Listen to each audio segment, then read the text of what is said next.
13 जानेवारी 2026 रोजी promotion of equity in higher education institution regulation नावाचं एक नियमावली तयार झाली आणि देशामध्ये अशी प्रचंड चर्चा चालू झाली की याच्यामध्ये सवर्णांचं फार मोठं अन्याय अत्याचार होत आहे त्याच्यामध्ये. तर आपण हा विषय समजून घेऊ. सुरुवातीला 2012ला UGCचे काही नियम तयार झाले होते. खरं म्हणजे हा विषय रोहित यमुला आणि पायल तडवी या दोन विद्यार्थ्यांनी आत्महत्या केल्यानंतर सुरू झाला की विद्यापीठात किंवा महाविद्यालयात असं जर आत्महत्या करणारे विद्यार्थी कुठल्या तरी भेदभावामुळं, अपमान झाल्यामुळं, काहीतरी जात भेद लिंग कुठल्या तरी भेदभावामुळं, आणि मग याची देशभरात चर्चा झाली. आपल्याकडे चर्चा अशी होत असते की लाखो करोडो विद्यार्थी शिकत असताना एखादी घटना घडली की आपण लगेच कायदे तयार करायला चालू होतो. मग ते नियम झाले आणि त्याच्यामध्ये 2026चे जे नियम आहेत त्याच्यात जात, धर्म, लिंग, जन्मस्थान, अपंगत्व यासाठी भेदभाव तक्रार निवारण समिती महाविद्यालयात आणि विद्यापीठाच्या पातळीवर करायला पाहिजे असं सांगण्यात आलं. आता या नियमामध्ये फार काही वेगळं नाही आहे. महाविद्यालयात आणि विद्यापीठामध्ये इक्वल अपॉर्च्युनिटी असा सेल तयार करायचा आणि अँटी डिस्क्रिमिनेशन ऑफिसर नावाचा एक माणूस नेमायचा या पदाचा आणि त्यावर आपण काम करायचं. त्यांनी 60 दिवसामध्ये त्या तक्रारीचा निपटारा करायचा. इथपर्यंत त्या कायद्याचा विषय होता. 2012 आणि 16मध्ये काय फरक होता तर 16मध्ये थोडे ते नियम कडक केले. आता कडक करण्याच्या मागचा हेतू असा होता की जर समजा तुम्हाला ते नियम कडक केले तर SC, ST, OBC या विद्यार्थ्याबाबत जे भेदभाव आणि छळ अन्याय होतो तो संपूर्णपणे नष्ट होईल. आता याच्यामध्ये 2 भाग महत्त्वाचे. हे मुद्दामून केलं माहीत नाही, हा राजकारणाचा भाग झाला, पण याच्यामध्ये मुद्दामून काही होण्याची शक्यता. त्यातली पहिली गोष्ट अशी की त्या नियमामध्ये प्रतिनिधित्व नाही आहे जनरल कॅटेगरीच्या विद्यार्थ्यांना.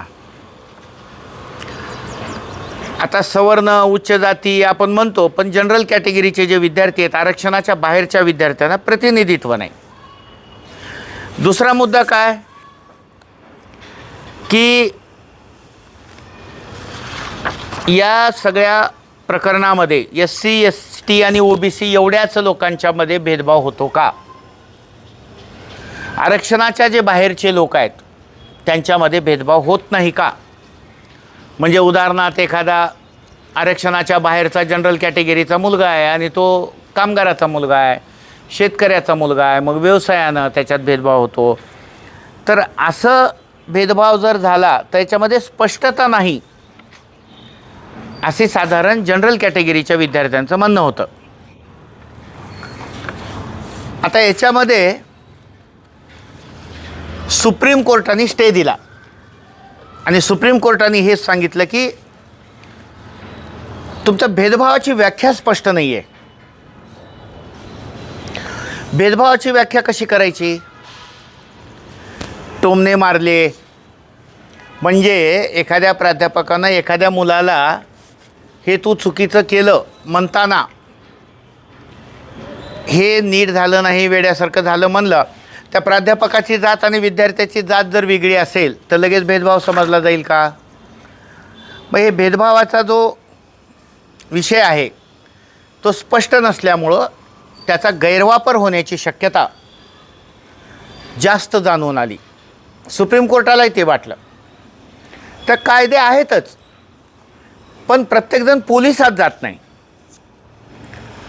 आता भेदभावाचं कसं आहे, एखादा विद्यार्थी प्राध्यापकाला बरा वाटला, त्याला गुणदान जास्त मिळतं, मग ते त्याच्या स्वभावावर अवलंबून असतं. मग गुणदान आम्हाला कमी केलं, मुद्दाम दुर्लक्ष केलं, आम्हाला टोमणे मारले, आमचा मानसिक छळ केला, असा कुठलाही मुद्दा घेऊन भेदभावाची तक्रार केली जाऊ शकते. आता संभ्रम याच्यामध्ये असा आहे की हा भेदभाव करताना हा शिस्तभंग आहे का गुन्हा आहे? आता शिस्तभंग जर असेल तर तो क्रिमिनल गुन्हा होतो का? आणि क्रिमिनल गुन्हा असेल तर विद्यापीठाच्या कमिटीला काय अधिकार आहे तो तिथल्या तिथं निराकरण करण्याचा? हे सगळे मुद्दे अतिशय संभ्रम निर्माण करणारे आहेत. वास्तविक विद्यापीठामध्ये, महाविद्यालयामध्ये अशा प्रकारच्या कमिट्या कितीही केल्या तरी आपसातले संबंध, विद्यार्थी आणि प्राध्यापकांचे संपर्कातले एकमेकाचा संपर्क असतो आणि असे विषय फारसे मनावर घेण्यासारखे नसतात. परंतु कुठंतरी ही एक भीती मनामध्ये सगळ्यांच्याच आहे की आमच्यावर SC म्हणून अन्याय होतो, ST म्हणून अन्याय होतो, OBC म्हणून अन्याय होतो. पण आता या 3 वर्गापुरतीच भीतीने त्या आरक्षणाच्या बाहेरचे जे लोक आहेत, ज्यांना सवर्ण किंवा उच्चवर्णीय वगैरे असं म्हणता येणार नाही, जनरल कॅटेगरी म्हणू आपण, सर्वसाधारण संवर्ग, तर ब्राह्मणांनाही वाटतं की आपल्यावर अन्याय व्हायला आहे, ठाकूर आणि इतर समाजाच्या लोकांना वाटतं आमच्यावर अन्याय व्हायला आहे. आणि त्यामुळं हा जो भेदभावाचा विषय आहे तो अतिशय संभ्रम निर्माण करणारा होता. वास्तविक हे खरं म्हणजे निव्वळ राजकीय भाग आहे असं माझं मत आहे. काहीतरी करून दाखवलं आम्ही. जे कायदे आहेत, जे नियम आहेत, म्हणजे मागं महाराष्ट्रात एक मुलगी STचे पास तिचा संपला होता आणि त्या पासचे पैसे भरण्यासाठी तिच्याकडं पैसे नव्हते. दुर्दैवानं तिनं आत्महत्या केली. काही दिवस ॲबसेंट राहिली आणि आत्महत्या केली. आता मुद्दा लगेच महाराष्ट्र सरकारनं मुलींना मोफत केलं प्रवास. मग गरीब मुलींना मोफत करणं ठीक आहे, सरसकट करायची काय गरज आहे? इथं हा विषय भेदभाव हा प्रत्येक महाविद्यालयात, प्रत्येक विद्यापीठात वेगळ्या वेगळ्या कारणानं होऊ शकतो का? 100% होऊ शकतो. पण तो फक्त जातीवाचकच आहे का? हा मुद्दा सुप्रीम कोर्टाच्याही निदर्शनास आणला गेला. याचिकाकर्त्यांनी हा मुद्दा विशेषत्वानं आणला गेला की बाबा आम्ही भेदभाव करतो तर भेदभावाचा अर्थ काय? तुम्ही एखाद्याने कमेंट केली, टोमणा मारला तरी तुम्ही त्याला भेदभाव म्हणणार? भेदभावाची स्पष्ट व्याख्या नाही, खोट्या तक्रारीला काही सजा नाही. आता ह्या नवीन नियमामध्ये खोट्या तक्रारी जर केल्या तर त्याला सजा नाही, हे कुणालाही पटणारं नाही आहे. म्हणजे नियम करणाऱ्यालाही माहीत होतं की जर हे कुणी सुप्रीम कोर्टात गेलं तर स्टे मिळणार आहे. बघा, म्हणजे माझे 2 मतं आहेत. पहिलं मत आहे की आम्ही काहीतरी केल्यासारखं दाखवतोय, आणि दुसरं हे आहे की मुद्दामून असे त्रुटी ठेवल्यात की ज्या त्रुटी बघितल्या सुप्रीम कोर्टानं स्टे दिलं. अरे खोटी तक्रार केल्यानंतर गुन्हाच आहे तो. तुम्ही काही करायचं नाही म्हणलं तरी आम्ही जर सांगितलं की आम्ही खोटी तक्रार माझी केली आहे तर खोटी तक्रार करणं हा गुन्हा आहे. आणि नियम हे कायद्याच्या पेक्षा मोठे नसतातच कधी.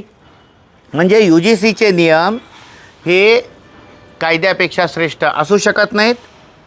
आणि सुप्रीम कोर्ट असं म्हणालं की अशा पद्धतीच्या नियमामुळं समाजामध्ये गंभीर परिणाम होतील आणि विभाजन वाढेल. जातीय भेदभाव हा फक्त SC ST आणि OBC गटापुरता मुळीच नाही, तो सर्वस्तरीय भेदभाव आहे. मी डॉक्टर जगन्नाथ पाटील ह्या UGCच्या नियमाबद्दल सर्व स्पष्ट खुलासा करण्यासाठी हा व्हिडिओ मी तयार करतो आहे. आता पुन्हा 2012चेच नियम लागू आहेत, ते सफिशियंट आहेत.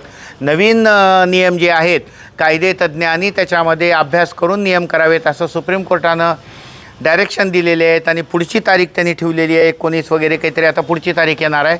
आणि त्यामुळं अशा पद्धतीनं नियम करताना आपण त्रुटी का ठेवतो हा नियम करणाऱ्या लोकांनाही म्हणजे विचारावा प्रश्न. असा प्रश्न या ठिकाणी पडणार आहे की 29 जानेवारीला स्टे दिला, पुढची सुनावणी आता 19 मार्चला ठेवली सुप्रीम कोर्टानं. पण इतके स्पष्ट भूमिका की खोटी तक्रार असली तरी तुम्ही तक्रार करू नका. तर हे जे विषय आहेत हे जाणीवपूर्वक त्रुटी, जनरल वर्गाला प्रतिनिधित्वच नाही असं कसं? म्हणजे एखाद्या गुन्ह्यामध्ये दुसरी बाजू तरी मांडली गेली पाहिजे ना. तर दुसरी बाजूच कुणी मांडायची नाही तर तक्रार करणारेच लोक, त्याच कम्युनिटीचे लोक त्याच्यामध्ये असणार आणि ती कमिटी ठरवणार केस करायचे का नाही. परंतु अशा गोष्टीमुळे समाजात विभाजन होतं. अहो, प्राध्यापक विद्यार्थ्यांना शिकवताना घाबरतील, बोलायला घाबरतील. विद्यार्थी एकमेकाला मित्र तयार करताना तुझी जात कोणती माझी जात कोणती बघतील.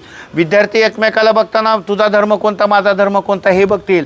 कारण विनाकारण थोडेसे जर मतभेद झाले आणि कुणी जर तक्रार करायला की माझ्यावर भेदभाव केला जातीच्या आधारे, लिंगाच्या आधारे, धर्माच्या आधारे, तर अडचणी होऊन जातील. अशा पद्धतीचे नियम करताना अतिशय सूक्ष्म चिंतन करायला पाहिजे. मी डॉक्टर जगन्नाथ पाटील, UGCच्या नियमाबद्दलचं विश्लेषण आपण या ठिकाणी केलेलं आहे. बऱ्याच जणांनी मागच्या व्हिडिओमध्ये शंकराचार्याच्या कमेंट केल्या होत्या की UGCवर एक व्हिडिओ बनवा.